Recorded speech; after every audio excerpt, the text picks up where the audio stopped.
présenter un épisode chez Matthieu, au chapitre 2. Matthieu nous dit simplement, voilà, Jésus était né à Bethléem. Bethléem, une petite bourgade dont le nom signifie maison du pain, dans une région appelée de Judée, en Palestine, et au temps du roi Hérode. Et voilà que des mages arrivent à Jérusalem. Des mages, un nom bien mystérieux pour des personnages qui le sont tout autant. Des mages, on pourrait dire que ce sont des savants qui regardent, qui scrutent le firmament, les étoiles. Peut-être qu'aujourd'hui on dirait des astronomes ou des astrologues.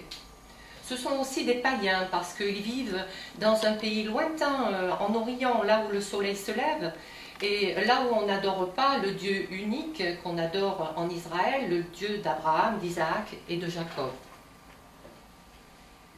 Et arrivés à Jérusalem, ils questionnent, ils disent « Mais où est donc le roi des Juifs qui vient de naître ? Nous avons vu son astre se lever et nous sommes venus pour l'adorer, pour nous prosterner devant lui. »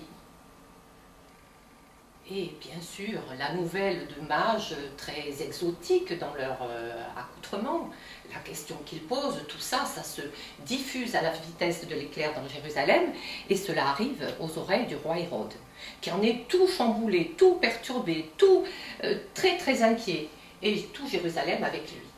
Pensez donc, il est lui-même roi. On vient de lui dire qu'un roi est né, quand même il le saurait bien. S'il y avait un prince qui était né chez lui, dans sa maison, dans son palais, il en serait informé. Alors pour en avoir le cœur net, eh bien il fait venir tous les grands prêtres, les scribes, tous les docteurs de la loi, tous ces gens savants qui savent lire et interpréter les Écritures. Et il leur demande où doit naître ce roi.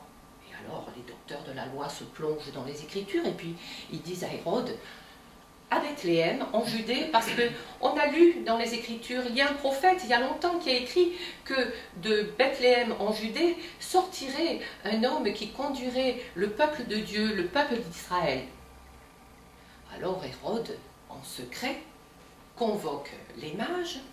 Il leur demande d'abord de préciser à quelle date est arrivée, est apparue en Orient cette étoile, et puis il leur dit, eh bien, écoutez, partez à Bethléem, informez-vous, cherchez des renseignements et trouvez où est l'enfant. Et quand vous l'aurez trouvé, avertissez-moi pour que moi aussi j'aille me prosterner devant lui.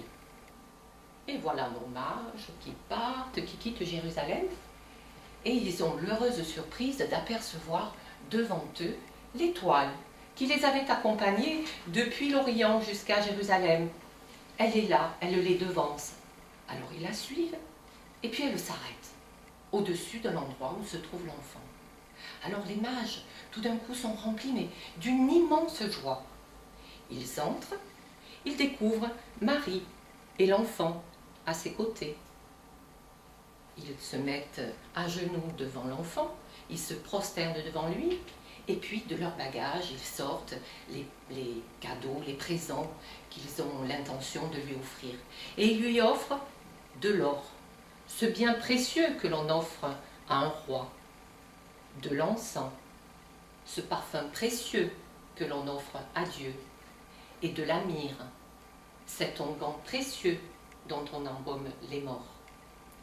Puis, avertis en songe par Dieu de ne pas retourner voir Hérode, ils repartent chez eux dans leur pays lointain par un autre chemin.